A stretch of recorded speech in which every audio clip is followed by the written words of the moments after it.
మీరు ఇంజనీరింగ్ చేశారా? జాబ్స్ కోసం సెర్చ్ చేస్తున్నారా? 3600 మందికి పైగా స్టూడెంట్స్ కి జాబ్స్ వచ్చేలా చేసిన code Gnan 100 days software course లో జాయిన్ అవ్వండి. మీ కెరియర్ ని బిల్డ్ చేసుకోండి. Welcome to Suman TV. నేను మీ Suman TV Nag. According to legal knowledge కనుక మనం చూసుకుంటే తండ్రి ఆస్తిలో ఎవరికి వాటా ఉంటుంది? సో చాలామందికి అంటే మా నాన్న సంపాదించింది నాకే, లేదు అని అంటే నేను వేరే వాళ్ళకి ఇస్తాను, ఇలా చేస్తాను, అలా చేస్తాను అని చెప్పేసి మాట్లాడుకుంటూ ఉంటారు. కొంతమంది ఏం చేస్తారంటే మొత్తం తగలబెట్టేస్తారనమాట. ఎవరెవరు అంటే బూడిదలో పోసిన పన్నీర్లో చేసేస్తూ ఉంటారు. బట్ తండ్రి ఆస్తి ఎవరికి చెందుతుంది? ఇందులో భిన్న కోణాలు ఉన్నాయి.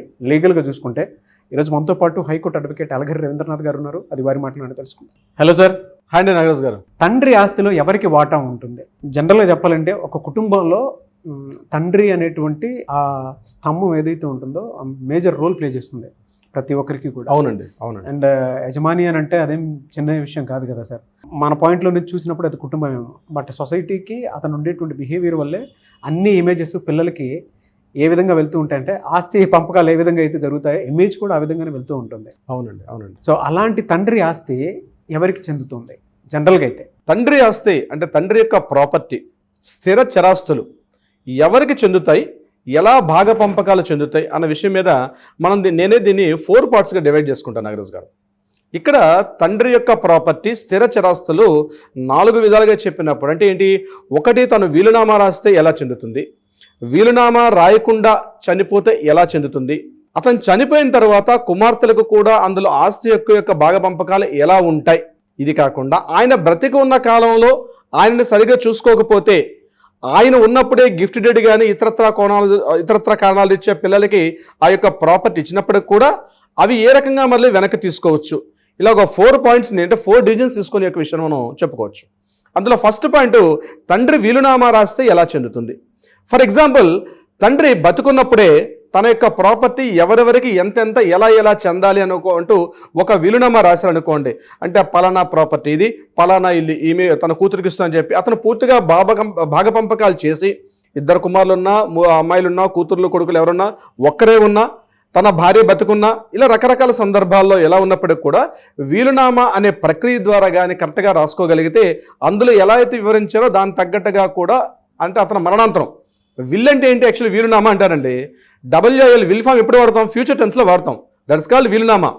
చాలామంది తెలియని విషయం ఏంటంటే విల్ డేడ్ అంటే విల్ అంటే విల్ ఫామ్ అనేది. అంటే ఇంగ్లీష్ గ్రామర్లో విల్ ఫామ్ ఎప్పుడు వాడతాం? ఫ్యూచర్ టెన్స్లో వాడతాం. అంటే తన తదనంతరం ఎవరైతే తండ్రి యొక్క ఇంటి యజమాని ఎవరైతే చనిపోయారో అతని మరణాంతరం ఆ యొక్క ప్రాపర్టీ వీలునామాలు ఎలా రాశారో దాని తగ్గట్టుగా చెందే అవకాశం ఉంటుంది వీలునామా ప్రక్రియ ద్వారా. ఇది ఒక సరైన ఒక అనుభవం ఒక న్యాయవాది రాసినటువంటి విధానం వేరే విధానం ఉంటుంది.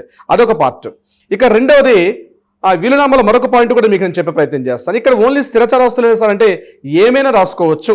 అంటే స్థిర చరాస్తులతో పాటు తనకున్నటువంటి ఒక వింటేజ్ కార్లు, అలాగే vintage watches, copy rights acts, ఇట్లా చాలా రాసుకుంటారు దాంట్లో. దానికోసం మనం వీళ్ళతో ఒక ప్రత్యేకంగా మరొక వీడియో కూడా చేద్దాం. ఇది వీలునామా. ఇక రెండో పార్ట్ మనం ఏమనుకున్నాం? తండ్రి వీలునామా రాయకుండా మరణించినట్లయితే ఆ యొక్క ప్రాపర్టీ ఎలా చెందుతుంది. ఇది మనం పాయింట్ నెంబర్ 2గా చెప్పుకున్నాం. తండ్రి వీలునామా రాయకుండా మరణించాలనుకోండి, ఫర్ ఎగ్జాంపుల్ ఇక్కడ ఆ యొక్క పార్ట్ ఏదైతే ఉంటుందో అది క్లాస్ 1 లీగల్ హెయిర్స్ అని మనకు ఉంటుంది. ఇది మరలా 2 రకాలుగా ఉంటుంది. ఒకటి 1956 హిందూ వారసత్వ హక్కు చట్టం అని అది మనకు ఉంటుంది. అదే ముస్లిమ్స్ అయితే వాళ్ళకి షరియత్ యాక్ట్ ఉంటుంది. క్రైస్తవులకైతే 1956 అదే ప్రత్యేక చట్టం ఉంటుంది. ఆ చట్టం ద్వారా వాళ్ళకి 3 రకాల వ్యక్తులకు 3 రకాలుగా విభజించి ఉంటాయి. ఇక్కడ హిందూ విషయం వచ్చినట్లయితే హిందూ అవిభాజ్య ఫ్యామిలీ, అంటే హిందూ యొక్క అన్డివైడెడ్ HUF అంటారు. హిందూ అన్డివైడెడ్ ఫ్యామిలీ HUF అని. దానిలో ఎలా చేస్తారు? క్లాస్ 1 లీగల్ హెయిర్స్ అంటారు. క్లాస్ 1 లీగల్ హెయిర్స్ కింద ఎవరు వస్తారు అంటే క్లాస్ 1 లీగల్ కింద ఎవరు వస్తారంటే ముందుగా భార్య, అదేవిధంగా కొడుకు, నెక్స్ట్ కూతురు, తర్వాత వచ్చే పార్ట్ తల్లి. అంటే చనిపోయినటువంటి వ్యక్తికి తల్లి ఉంటే ఆమెను కూడా ఒక పార్ట్ చేస్తారు. ఉన్నటువంటి ప్రాపర్టీ 4 భాగ పంపకాలు చేసుకుంటూ వస్తారు. క్లాస్ 1 లీగల్ హెయిర్స్ ఉంటాయి. ఒకవేళ క్లాస్ 1 లీగల్ హెయిర్స్ లేకపోతే క్లాస్ 2 లీగల్ హెయిర్స్కి వస్తుంది. క్లాస్ 2 లీగల్ హెయిర్స్ లేకపోతే అది ఎలా వస్తుందో అది ఒక ప్రత్యేక వీడియో చేద్దాం. అదంతా ఒక పెద్ద సబ్జెక్ట్ అది. So anyway class 1 legal hairs ఉంటారు. సో ఒకవేళ అతను మరణాంతరం ఎలా ఉంటుంది, ఈ యొక్క ప్రాపర్టీని ఈ రకంగా విభజించుకునే అవకాశం ఉంటుంది. ఇది అతను మరణించిన తరువాత. అతను బ్రతికున్న సందర్భంలో మాత్రం ఆ ప్రాపర్టీని, అంటే అతను సంపాదించుకున్న ప్రాపర్టీ, తండ్రి సంపాదించుకున్న ప్రాపర్టీని క్లెయిమ్ చేసుకునే హక్కు ఎవరికి కూడా లేదు. ఇది గుర్తుపెట్టుకోవాలి. అతను బ్రతికున్న సందర్భంలో ఆ ప్రాపర్టీ, తను సంపాదించుకున్న ప్రాపర్టీ, తన స్వార్జితైన ప్రాపర్టీని ఎవరికైనా ఇచ్చుకునే హక్కు అతనికి ఉంటుంది. కాబట్టి నాకు ఈ ప్రాపర్టీ ఇవ్వలేదు అని ఎవరు కూడా కోర్టుకు వెళ్ళి ఛాలెంజ్ చేసే అవకాశం అయితే ఎట్టి పరిస్థితిలో కూడా లేదు. ఇది వీలునామా రాయకుండా మరణించిన వ్యక్తికైతే. ఇక మూడో పాయింట్, ఆడపిల్లలకి తండ్రి ద్వారా ఆస్తి హక్కు ఎలా వచ్చే అవకాశం ఉంటుంది. సో 2005 యాక్ట్ ప్రకారం, అంటే 1985 సెప్టెంబర్ 5వ తేదీ నాడు మన తెలుగు రాష్ట్రాలు, అంటే ఉమ్మడి ఆంధ్రప్రదేశ్లో అప్పుడు ఎన్టీఆర్ గవర్నమెంట్లో ఒక యాక్ట్ చేయడం జరిగింది. ఆ యాక్ట్ ప్రకారం 1985 సెప్టెంబర్ 5 తర్వాత జరిగినటువంటి వివాహాలకు సంబంధించినటువంటి ఆడపిల్లలకు కూడా ఆ ఆస్తిలో సమాన హక్కు, అంటే అబ్బాయిలతో పాటు అమ్మాయికి కూడా సమాన ఆస్తి హక్కును ఇవ్వడం జరిగింది. కానీ తర్వాత తమిళనాడు గవర్నమెంట్, ఆ తర్వాత కేరళ గవర్నమెంట్, అలాగే మహారాష్ట్ర, ఇవన్నీ ఏ రాష్ట్రానికి ఆ రాష్ట్రం ప్రత్యేకంగా హక్కు చట్టాలు చేసినప్పటికీ కూడా, అంటే ఆడపిల్లలకు కూడా ఆస్తిలో సమాన వాటా కల్పిస్తూ కొన్ని చట్టాలు చేసినప్పటికీ 2005లో సెంట్రల్ గవర్నమెంట్ ఒక యాక్ట్ని తీసుకొచ్చారు. ఆ యాక్ట్ ప్రకారం ఏంటంటే దేశవ్యాప్తంగా ఉన్నటువంటి అన్ని రాష్ట్రాల్లో ఉన్నటువంటి స్త్రీ పురుషులందరూ కూడా, ప్రతి ఒక్క మహిళకు కూడా కంపల్సరీ ఆస్తిలో సమాన ఆస్తి హక్కు ఉండేటట్టుగా అక్కడ మనకి యాక్ట్ చేయడం జరిగింది. సో ఈ యాక్ట్ ప్రకారం మళ్ళీ 2 రకాల కాంట్రాక్షన్స్ వచ్చాయి. ఒకటి ఏంటంటే, అంటే 2005 తర్వాత ఉన్నటువంటి పెళ్లిళ్ళకి మాత్రమే వర్తిస్తుందా, లేకపోతే ఎప్పటి నుంచి స్టార్ట్ చేసుకునే విషయం మీద.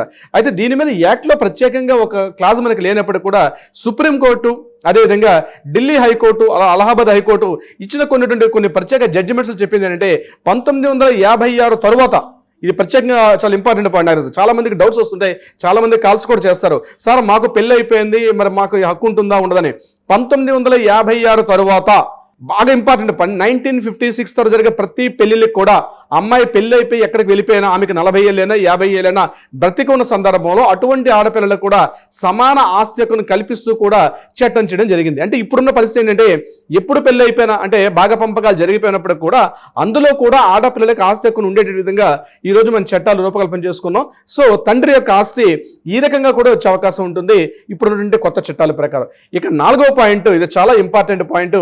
తండ్రి యొక్క ఆస్తి ఉంది, అతను బ్రతికి ఉన్నారు, కానీ తండ్రి కాస్త మంచి చేసుకున్నారు, ఆయన కాస్త ఆలనాపాలన, వృద్ధాప్యంలో ఆయన కాస్త ఆలనాపాలన అన్ని చూసి ఆ తండ్రికి మాత్రం సరైన వైద్య ఆరోగ్య సదుపాయాలు ఏవి కూడా కల్పించకుండా, ఆయన్ని పూర్తిగా చూడకుండా ఆయన్ని కాస్త వృద్ధాశ్రమంలో పడేసి ఇతరత్ర సీనియర్ సిటిజన్ అయిపోయాడు, ఆ ఆస్తిని తీసుకొని పూర్తిగా బయట వృద్ధాశ్రమంలో పడేసిన సందర్భాల్లో as per senior citizen act 2007 ప్రకారం వీళ్ళకి ఏంటంటే, ఒకవేళ పిల్లలకి ఆస్తి హక్కు ఇచ్చినప్పటికి కూడా అది గిఫ్ట్ డీడ్ కావచ్చు, ఇతరత్ర ఏ మార్గాల ద్వారా పిల్లలకి ఆస్తి హక్కుని ఆ తండ్రి వివరించి ఇచ్చినప్పుడు కూడా అందులో ప్రత్యేక క్లాస్ పెట్టుకోగలిగితే, అంటే ఎనీ టైం నా పిల్లలు సరిగ్గా చూసుకోకపోతే ఆ ప్రాపర్టీని మళ్ళా వెనక్కి తీసుకుంటాను అని కానీ మెన్షన్ చేసుకోగలిగితే, ఒకవేళ ఇచ్చిన తర్వాత కూడా ప్రత్యేకంగా ఉన్నటువంటి మనకి ఈరోజు ఉన్నటువంటి మన రాష్ట్రంలో, తెలుగు రాష్ట్రాల్లో ఆంధ్రప్రదేశ్ కావచ్చు, అదేవిధంగా మన తెలంగాణ రాష్ట్రంలో కావచ్చు, ఇక్కడ ఆర్డీఓకి ప్రత్యేక విశేష అధికారులు ఇచ్చారు. ఆర్డీఓని సంప్రదించి సీనియర్ సిటిజన్ యాక్ట్ ద్వారా మళ్ళా ప్రాపర్టీని వెనక్కి తెచ్చుకునే అధికారం కూడా ఉంటుంది. ఇది ఒక 4వ పాయింట్ మనం చెప్పడం జరిగింది. అంటే ప్రాపర్టీని, స్థిర చరాస్తులకు సంబంధించి బంగారం కావచ్చు, వెండి కావచ్చు, అదేవిధంగా మూవబుల్ ఇమ్మూవబుల్ ప్రాపర్టీస్ ఏవైనా సరే ఒకసారి పిల్లలకు అందజేసిన తర్వాత, ముఖ్యంగా తండ్రి నుంచి వచ్చిన వారసత్వం ఇన్ని రకాలుగా విభజించే అవకాశం కూడా ఉంటుంది.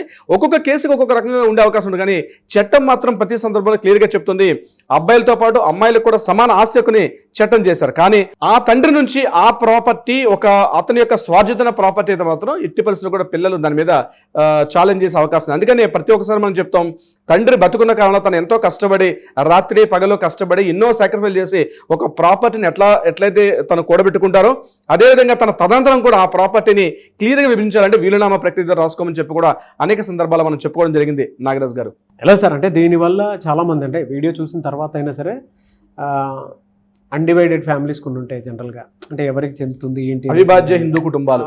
సో దాన్ని ఎలా క్లియర్ చేసుకోవాలి అనుకున్నటువంటి దాని నుంచి కూడా అడిగేటుంటారు చాలా మంది ఉంటారు. మిమ్మల్ని అప్రోచ్ అవ్వాలంటే ప్రాసెస్ ఏంటి? తప్పనిసరిగా నాగరాజ్ గారు కింద స్క్రోల్ అవుతున్న నెంబర్ని కాంటాక్ట్ చేయగలిగితే మన లీగల్ టీం వాళ్ళకి అప్రోచ్ అవుతారు. క్లియర్గా సలహా సంప్రదింపులు కూడా చేసే ప్రయత్నం చేస్తారు. అదే కాకుండా ఏదైనా న్యాయపరంగా ఏదైనా వివాదాలు కూడా కోర్టులో ఉంటే కూడా వాటికి కూడా ఒక పరిష్కార మార్గం చూపే విధంగా ప్రయత్నం చేస్తారు సార్ నాగరాజ్ గారు.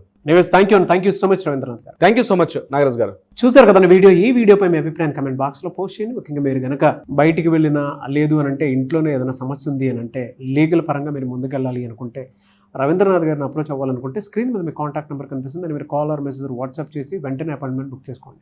ఈ వీడియో లైక్ చేయండి, షేర్ మాత్రం తప్పకుండా చేయండి. ఇలాంటి మరిన్ని వీడియోస్ కోసం మా ఛానల్ ఫాలో అవ్వండి. Thank you. సుమన్ టీవీలో మీ పర్సనల్ అండ్ బిజినెస్ ప్రమోషన్స్ కోసం కింది నెంబర్కి కాంటాక్ట్ చేయండి.